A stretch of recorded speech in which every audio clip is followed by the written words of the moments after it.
உங்களை மாதிரியான ஒரு அப்பா தனக்கு இல்லாமல் போயிட்டாங்களேன்னு சொல்லி இங்கே கவலைப்பட்ட அந்த ஃபினான்சியர் கடைசியில் முத்துமீனா காலில் விழுந்து உண்மையை சொல்லி இங்கே மன்னிப்பு கேட்கவும் செய்கிறாரு. அப்படியான ஒரு சூழ்நிலையை தான் இங்கே வந்துட்டு உருவாகவும் செய்து இந்த ஃபினான்சியருக்கு. ஃபினான்சியர் என்ன பண்ணுறாருன்னா, தன்னுடைய ஒரு வீட்டு ஃபங்க்ஷன், அதாவது தனக்கு ரொம்ப வேண்டப்பட்ட இங்கே நண்பருடைய வீட்டு ஃபங்க்ஷனுக்கு ஆட்களை ரெக்கமெண்டேஷன் பண்ணுறாரு. பூ கட்டுறதுலேருந்து மாலை கட்டுறதுலேருந்து நிறைய விஷயங்கள், டெக்கரேஷன் ஆர்டர்லேருந்து எல்லாத்தையுமே அவர் தனக்கு தெரிஞ்ச ஆட்கள் மூலமாக ஏற்பாடு பண்ணுறாரு.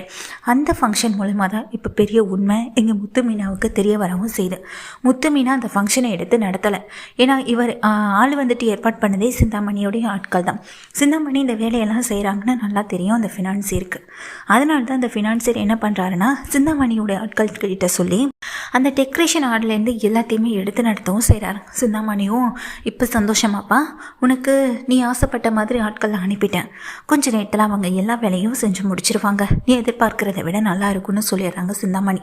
ஃபங்க்ஷன் நடக்கிற இடத்துக்கு இங்கே அவர் போகிறாரு, ஃபினான்சியர் தான் போகிறாரு. போன உடனே அங்கே நடக்கிற விஷயம் அவருக்கு பெரிய அதிர்ச்சியை கொடுக்குது. என்னன்னு பார்த்தா, அங்கே இருக்கவங்க எல்லாருமே இங்கே இவரை நம்பியா இந்த ஆர்டரை ஒப்படைச்சேன், எதுவுமே சரியில்லை, ஒன்று கூட நல்லா இல்லை, எல்லாத்தையும் இப்படியே செய்கிறது, எல்லாத்துலேயுமே சொதப்பல் பண்ணி வச்சுருக்காங்க, எதுவுமே நல்லா இல்லாமல் இருக்குன்னு சொல்லிட்டு எல்லாருமே திட்டுறாங்க. பார்த்தா டெக்கரேஷன் ஆர்டர்லேருந்து எல்லாத்துலேயுமே குளறுபடியான வேலைகள் தான் நடந்திருக்கு. எதுவுமே சரியில்லாதப்போ அங்கே இருக்கவங்க சில பேர் இந்த ஆர்டரை பேசாமல் மீனா கிட்ட கொடுத்துருந்தா அவங்க இதை கலக்கலாக பண்ணியிருந்திருப்பாங்க. ஃபோட்டோஷூட்லேருந்து எல்லாமே பக்காவாக இருந்திருக்கும். இப்போ இதில் எப்படி ஃபோட்டோஷூட் பண்ண முடியும் அப்படின்னு சொல்லிட்டு கேட்குறாங்க. ஃபினான்சியர் மட்டும் இல்லை, யாருக்குமே இது பிடிக்கலை. என்னடா உன்னை நம்பி தானடா ஒப்படைச்சேன், இது என்னுடைய மேரேஜ் ஃபங்க்ஷனை தெரியும் தானடா உனக்கு அப்படின்னு சொல்ல, நீ எனக்கு வேண்டப்பட்டவங்க தட்டா நான் கொடுத்தேன் அப்படின்னு சொல்ல, இப்போ என்ன பண்ணுறது, இன்னும் கொஞ்ச நேரத்தில் நமக்கு இங்கே ஃபங்க்ஷன் வேறு ஸ்டார்ட் ஆக போகுது, மெஹந்தி ஃபங்க்ஷன்லேருந்து எல்லாமே இருக்குது, நாளைக்கு மேரேஜ் ஃபங்க்ஷன் வேறு,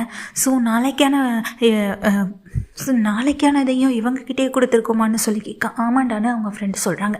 இதை கேட்டதும் அவங்க ஃப்ரெண்டுக்கு ரொம்ப ஷாக் ஆகிடுது. நாளைக்கு இந்த ஃபங்க்ஷனுக்கு இவங்க டெக்கரேட் பண்ணக்கூடாது, இப்போவே இந்த ஃபங்க்ஷன்லேருந்து இந்த டெக்கரேஷனே எனக்கு பிடிக்கல, எப்படியாவது தூக்கி வீசியலான்னு தான் தோணுது சொல்ல, அங்கே இருக்க ஒருத்தவங்க மீனாவுக்கு கால் பண்ணிடுறாங்க. மீனாவுக்கு கால் பண்ணது யாரும் இல்லை, அந்த மேரேஜுக்கு வந்திருந்த மீனா கூட வேலை பார்த்துட்டு இருந்த அக்கா தான். என்னக்கா சொல்லுக்கா அப்படின்னு சொல்லிட்டு எங்கள் மீனா கேட்குறாங்க. மீனா சீக்கிரமாக நான் சொல்கிற இடத்துக்கு வா மீனா அப்படின்னு சொல்ல, சரின்னு சொல்லிட்டு மீனா கொஞ்ச நேரத்தில் அந்த அக்கா கூப்பிட்ற இடத்துக்கு போகவும் செஞ்சிடறாங்க. மீனா நேராக அவங்க கூப்பிட்ற இடத்துக்கு அங்கே போக, அங்கே டெக்கரேஷன் வேலை நடந்த விஷயத்தை பற்றியும் சரியாக பண்ணாமல் சொதப்பிட்டாங்கன்னு நினைக்கிறேன் மீனா, பெரிய பிரச்சனை போயிட்டு இருந்தது, அதான் உனக்கு கால் பண்ணேன்னு சொல்ல, நேராக மீனாவும் உள்ளே போகிறாங்க. உள்ளே போனால் அவங்க ஃப்ரெண்ட்லேருந்து எல்லாமே ரொம்ப கோவமாக அந்த ரூமில் பேசிக்கிட்டு இருக்கும்போது வெளியே வந்து ஃபினான்சியர் மீனாவை பார்க்குறாங்க.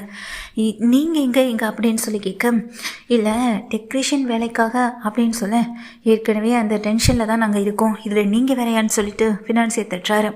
சார் நான் சொன்னல மீனான்னு, அது இந்த பொண்ணு தான் சார் அப்படின்னு இங்கே ஃபினான்சியர்கிட்ட அறிமுகப்படுத்துகிறாங்க. இங்கே மீனா கூட வேலை பார்க்குற அக்காவும், இவங்க தானே அப்படின்னு சொல்லி கேட்க, ஆமாம் நான் எல்லா வேலைகளையும் பார்ப்பேன் அப்படின்னு சொல்ல, நீங்கள் சீக்கிரமாக இதெல்லாம் முடிச்சு கொடுத்துட முடியுமான்னு ஃபினான்சியர் கேட்குறாங்க. ஷுவராக நான் எல்லாத்தையுமே முடிச்சு கொடுத்துருவேன்னு சொல்கிறாங்க மீனாவும். சரி அப்போனா இங்கே இருக்கிறத கூட உங்களால் மாற்ற முடியுமான்னு சொல்ல, டைமே இப்போ இங்கே ஃபங்க்ஷன் மெஹந்தி ஃபங்க்ஷன்லேருந்து எல்லாம் எப்போ ஸ்டார்ட் ஆகுதுன்னு சொல்லிட்டு நேரத்தை கேட்டுக்கிறேன் மீனா, அதுக்குள்ளே என்னால் முடிஞ்ச அளவுக்கு மாற்றி கொடுக்க முடியும்னு சொல்லிடுறாங்க. மீனா தன்னுடைய அக்காக்கள் இன்னும் நிறைய பேரை வரவழைக்கிறாங்க. அந்த ஃபங்க்ஷனில் எல்லா பூ ஆர்டர்லேருந்து எல்லாத்தையுமே மாற்றவும் செய்கிறாங்க. மாற்றினதுக்கு பிறகு தான் பார்த்தா பக்காவாக இருக்குது, ரொம்ப அருமையாகவும் அழகாகவும் இருக்குது. ஃபினான்சியரே இதை பார்த்து அப்படியே ஆச்சரியப்பட்டு நிற்கவும் செய்ய சிந்தாமணி கால் பண்ணுறாங்க. என்னாச்சு, இப்போ எதுக்காக என்னுடைய ஆட்கள்லாம் அங்கேருந்து வெளியே அனுப்புனீங்க அப்படின்னு சொல்லி ஃபோன் பண்ணேன். என்ன மேடம், உங்களை நம்பி தானே இந்த ஆர்டரை ஒப்படைச்சேன், இப்போ என்னடானா நீங்கள் இதில் கோட்டை விட்டுட்டீங்க, உங்கள் பசங்க யாருமே இதை சரியாக செய்யலை அப்படின்னு சொல்கிறாங்க, அதுக்காக அந்த மீனாவை கூப்பிட்டு வாய்ப்பு கொடுத்துறேன்னு சொல்ல நான் கூப்பிடல, ஆனால் அவங்க உண்மையிலே அருமையாக செஞ்சுருக்காங்க, இங்கே ஃபங்க்ஷனுக்கு வந்து எல்லாரும் என்னை திட்டினாங்க, ஆனால் இப்போது நல்லா அருமையான ஆளை பிடிச்சிட்டு செஞ்சுருக்கப்பான்னு சொல்லி நான் பாராட்டுறாங்க அப்படின்னு சொல்லிட்டு இருக்காங்க. நான் எவ்வளோ பெரிய ஆள் தெரியுமா, உங்கள் அளவுக்கு தான் ஈக்குவலாக நானும் இங்கே வேலை பார்த்துட்ருக்கேன்னு சொல்லிட்டு எங்கள் ஃபோனை கட் பண்ணிடுறாங்க ஃபினான்சியரும். கட் பண்ண பிறகு மீனாவை பார்க்குறாங்க. பார்க்குறாங்க. பார்த்துட்டு அதுக்கான சம்பளம் எல்லாத்தையும் வாங்கிட்டே மீனா போயிடுறாங்க. கொஞ்சம் நேரம் கழித்து ஈவினிங் போல் இந்த ஃபங்க்ஷன் முடிஞ்ச கையோட இந்த ஃபினான்ஸே நேராக முத்து வீட்டுக்கு போகிறாங்க. முத்து மீனா வீட்டில் இருக்க எல்லாருமே வீட்டில் இருக்க உள்ள வர ஃபினான்ஷியர் பார்த்ததும் இப்போ இதுக்கு இவர் இங்கே வராரு, திரும்ப ஏதாவது பிரச்சனை பண்ணுறதுக்கு தான், அதான் அம்மா சைன் பண்ணி கொடுத்துட்டாங்களேன்னு இங்கே முத்து கோவப்பட நான் அதுக்காக வரலன்னு சொல்லிட்டு உள்ளே வர இங்கே ஃபினான்ஷியரை அண்ணாமலை கூப்பிட்டு உட்கார வச்சு பேசவும் செய்கிறாங்க. இல்லை சார், நான் அன்றைக்கி தப்பாக நடந்துக்கிட்டேன், அதுக்கு என்னை நீங்கள் மன்னிக்கணும் அப்படின்னு சொல்ல என்ன திடீர்னு அப்படின்னு அங்கே முத்து கேட்க திடீர்னுலாம் இல்லை, எனக்கு வேண்டப்பட்டவங்க ரொம்ப வருஷமாக அந்த தொழிலில் இருக்கவங்க அவங்க என்கிட்ட கேட்டுக்கிட்டதுனால தான் அன்றைக்கி நான் உடனடியாக சைன் வாங்கணும்னு வந்தேன் அப்படின்னு சொல்ல அப்படியா, எதுக்காக? சிந்தாமணி தான் ரொம்ப வருஷமாக வேண்டப்பட்டவங்க அவங்க கேட்டாங்கன்றதுனால தான், மற்றபடி எனக்கு வேறு எந்த விஷயமும் தெரியாது அப்படின்னு ஃபினான்ஸியர் சொல்கிறாரு. இதை கேட்டதும் முத்து மீனானு வீட்டில் இருக்க அத்தனை பேரும் ஆடி போய் நிற்க சிந்தாமணி அப்படின்னு வாயை பழந்த விஜயா கிளம்பி நிற்கிறாங்க. உங்களுக்கு அவங்கள ஏற்கனவே தெரியுமான்னு சொல்லி கேட்க ஆமாம்மா ஏற்கனவே சொன்னாங்க, உங்ககிட்ட இவங்க யோகா கிளாஸ் கற்றுக்க வந்ததாக சொல்லிகிட்டு இருந்தாங்க அப்படின்னு அங்கே ஃபினான்சியரே சொல்கிறாங்க. அவங்க ஏன் உங்களுடைய கையெழுத்தையும் உங்கள் மூலமாக பணத்தை அடைக்கணுன்ற விஷயத்தையும் எதுக்காக சொல்ல வைக்கணும்? எனக்கு அதில் எந்த விதமான புரிதலும் இல்லை. ஆனால் பணம் நீங்கள் எதிர்பார்க்குற பணம் உங்களுடைய பணம் திரும்ப வந்து சேர்ந்துடும். விஜயா என்கிட்டேருந்து பணத்தை வாங்கி உங்ககிட்ட அதை திருப்பி கொடுத்துருவான்னு சிந்தாமணி மேடம் தான் சொன்னாங்க அப்படின்னு ஃபினான்சியர் சொல்லிடுறாரு. இதை கேட்டதுமே ரொம்ப அதிர்ந்து போகிறாங்க விஜயா. சரி நான் பார்த்துக்கிறேன்னு எங்கள் முத்துவம் மீனாவும் சொல்ல மன்னிச்சிருங்க அப்படின்னு 2 பேர்கிட்டையும் மன்னிப்பு கேட்குறது மட்டும் இல்லாமல் அண்ணாமலை காலையில் விழுந்து மன்னிப்பு கேட்டுறாங்க. உங்களை இன்றைக்கி நான் வெறும் வார்த்தைக்காக அப்பான்னு சொல்லலை, என் மனசார நான் அப்பான்னு தான் சொன்னேன். என்னுடைய அப்பா இப்போ என் கூட இல்லை, ஆனால் உங்களையெல்லாம் பார்க்கும்போது எனக்கு இப்படிப்பட்ட ஒரு குடும்பம் இல்லைன்னு ரொம்ப கவலைப்பட்டேன். அவங்க கேட்டுக்கிட்டாங்கன்னு தான் அன்றைக்கி நான் ரொம்ப அவசரமாக ஓடி வந்தேன். மற்றபடி எந்த அவசியமும் எனக்கு இல்லை. உங்கள் பணத்தை நீங்கள் பொறுமையாகவே எனக்கு திருப்பி கொடுக்கலாம் அப்படின்னு சொல்லிட்டு அவர் அங்கேருந்து கிளம்பி போய்ட்றாங்க. முத்துவுக்கும் மீனாவுக்கும் நன்றி சொல்கிறது மட்டும் இல்லை, என்னால் முடிஞ்ச ஆர்டரை உங்களுக்கு வாங்கி கொடுப்பேன்னு சொல்லிட்டு அவர் அங்கேருந்து கிளம்பி போக விஜய் அப்படியே அதிர்ச்சியில் நிற்கிறாங்க. இங்கே ரோஹிணி மட்டும் இல்லை, சிந்தாமணியும் சேர்ந்து தான் நம்ம முதுகுக்கு பின்னாடி குத்திட்டு இருக்காங்க. இந்த சிந்தாமணிக்கிட்டேருந்து பணத்தை வாங்கணும், அந்த பணத்தை வாங்கி நம்ம இவர்கிட்ட கொடுக்கணும், அவளுக்கு நம்ம கடன் காலியாக நிற்கணும். அப்படி அதில் என்ன சந்தோஷம் அந்த சிந்தாமணிக்கு அப்படின்னு முத்துவுக்கு ஒரு சந்தேகம் வருது. எனக்கும் அதான் புரியலைன்னு விஜயை யோசனை பண்ணிகிட்டே நிற்கிறாங்க. மீனாவும் அந்த சிந்தாமணியுடைய சேர்க்கை சரியில்லாத ஆரம்பத்துலேருந்து நான் அதை தான் சொல்கிறேன். ஆனால் உங்களுக்கு நல்லது யார் சொன்னாலும் பிடிக்காதே, அதுலேயுமே யார் வந்துட்டு பணக்காரவங்க யார் ஏழைங்கன்னு பார்த்து தானே நீங்கள் அதை எடுத்துக்கவும் செய்றீங்க அப்படின்னு மீனாவும் சொல்ல அதுக்கு ஸ்ருதியும் ஆமாம் மீனா அது என்னமோ சரிதான், அவங்க ரோஹிணி சொன்னால் மட்டும்தான் கேட்பாங்க, நீங்களோ இல்லை நானோ சொன்னாலும் அதை அவங்க கேட்டுக்க கூட மாட்டாங்க அப்படின்னு ஸ்ருதியும் சொல்கிறாங்க. விஜய் அப்படியே மனசுடைஞ்சு நிற்கிறாங்க. அந்த சிந்தாமணி நல்லவளே கிடையாதுன்னு அங்கே அண்ணாமலை சொல்கிறாங்க.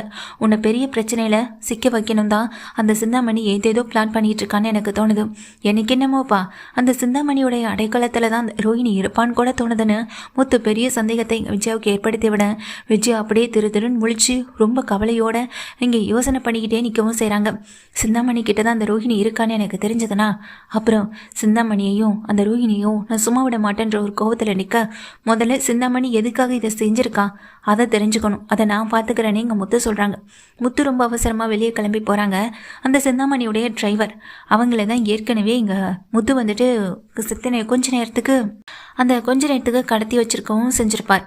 ஸோ அவரை திரும்பவும் நம்ம கடத்தணும்னா உண்மை என்னென்னு தெரிஞ்சிடும்னு செல்வத்துக்கிட்ட சொல்ல செல்வம் சொல்கிறாங்க, டிரைவரை கடத்தினா எப்படி முத்து உண்மையை தெரிஞ்சுக்க முடியும்? டிரைவர் வேலையை மட்டும்தானே பார்ப்பான். அந்த சிந்தாமணி கூடவே ஒருத்தன் சுற்றிட்டு இருப்பானே அவனை கடத்தினா தானே நமக்கு உண்மை என்னென்னு தெரியும் அப்படின்னு சொல்ல அதுவும் சரிதான். அப்போ அவனை எப்படின்னு சொல்லிட்டு இங்கே கேட்குறாங்க. அவனெல்லாம் கடத்துறது பெரிய விஷயமே இல்லை, அவன் வாடிக்கையாக இந்த கடைக்கு தான் வருவான், இன்னும் கொஞ்சம் நேரத்தில் வருவான் பாருன்னு சொல்லிட்டு இருக்காங்க.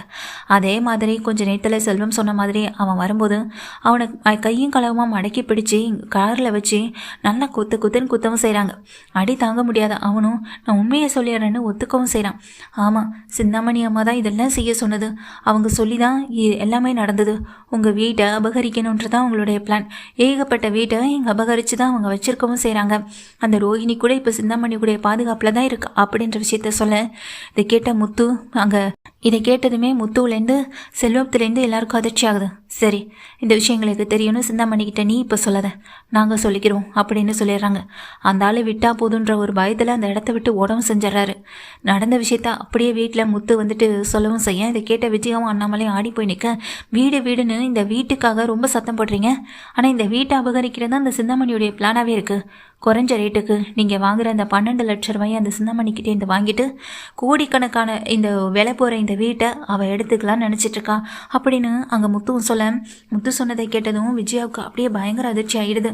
என்னங்க இதெல்லாம்னு சொல்லி கேட்க, இங்கே பாரு விஜயா, உன்னை சுற்றி உனக்காக நல்லது நினைக்கிறேன்னு சொல்லிட்டு வந்து நிற்கிறாங்க பார்த்தியா, அவங்கள மட்டும் நம்பவே நம்பாத. உன் முகத்துக்கு நேராக நீ செய்கிறது தப்புன்னு சொல்லிட்டு பார்வதி மாதிரியான ஒரு 10 ஃப்ரெண்ட் இல்லை, பார்வதி மாதிரி ஒரே ஒரு ஃப்ரெண்ட் பார்வதி இருந்தாலும் பரவாயில்ல, அவங்க தான் உனக்கு உண்மையாகவே நல்லது நினைக்கிறவங்க. அதை முதல்ல புரிஞ்சுக்கோ அப்படின்னு விஜயாவுக்கு வந்துட்டு இங்கே தெளிவாக புரிகிற மாதிரி அண்ணாமலை சொல்லிடுறாங்க. இனிமேல் இந்த சிந்தாமணி என்ன பண்ணுறன்னு மட்டும் பார்த்துட்டேருன்ற மாதிரி விஜயா யோசிக்கவும் செய்கிறாங்க. அவகிட்டேருந்து நான் பணத்தை வாங்கிட்டு என் வீட்டு பத்திரத்தை கொடுக்கணுமா? இது எப்படி நடக்குதுன்னு பார்க்குறேன். சிந்தாமணி இந்த தொழிலை விட்டு ஓடுறதுக்கு நான் என்ன செய்யணுமோ அதை நான் செய்கிறேன்னு முத்து ஒரு பக்கம் கோவத்தில் இருக்காங்க. மீனாவும் முத்துவுக்கு சப்போர்ட்டாக நிற்க, கூடவே ரவி ஸ்ருதின்னு இவங்களும் முத்துவுக்கு சப்போர்ட்டாக அந்த சிந்தாமணி இந்த தொழிலை விட்டே ஓடுற அளவுக்கு நம்ம ஓட விரட்டணும்னு 4 பேரும் சேர்ந்து பிளான் பண்ணவும் செய்கிறாங்க.